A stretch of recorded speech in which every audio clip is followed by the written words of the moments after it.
This question comes to us from P, and P writes this: Dear Wee, I just read Pastor Fisk's book, 7 Rules Every Christian Ought to Break. It was good, interesting, and informative, but I'm a little bit foggy. I'm a little foggy on all the different times of philosophies with history, and all the terms such as modernism and postmodernism and so forth. Is there a book that explains this further, these philosophies, and how they influence the Christian life? Thanks, P.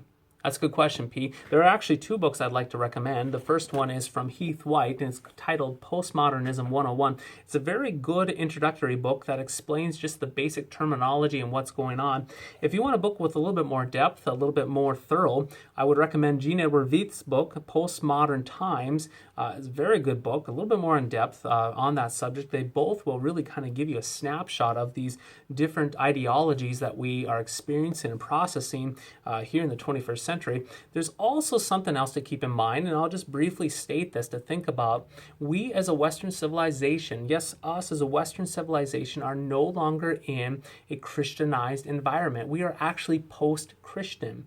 In other words, we need to keep in mind the very first 300 years of the church was a time when the church was in a minority position. The church was neither respected or embraced or looked to. In fact, many of the Christians would have to worship underground. It wasn't uncommon for the great emperors of the past to actually come and burn Christians alive. A guy named Nero, he did it all the time. He lit up the city of Rome with burning Christians.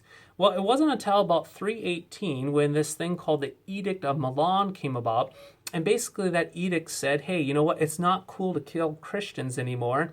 And right in the 300s or so, that's 1700 years ago, Christianity moved from a minority position to a place of more respect, a more central influence in culture. And that continued all the way from the 300s, and it carried over into the United States as our Western civilization came here to the Americas. Now that continued where the church was respected. It was sought out. The pastor was appreciated and looked at as a person of authority until the 1960s and 70s. And in that time, in the 60s and 70s, we see that the Christian church moved out of this majority position into back that minority position again. We see it with prayer being removed from school, the 10 Commandments being taken down. We even see the emergence of same-sex marriage as another indicator of that. And so now we as Christians are no longer in this majority position, which means we are in that minority position where the Christian narrative is not understood by the average person.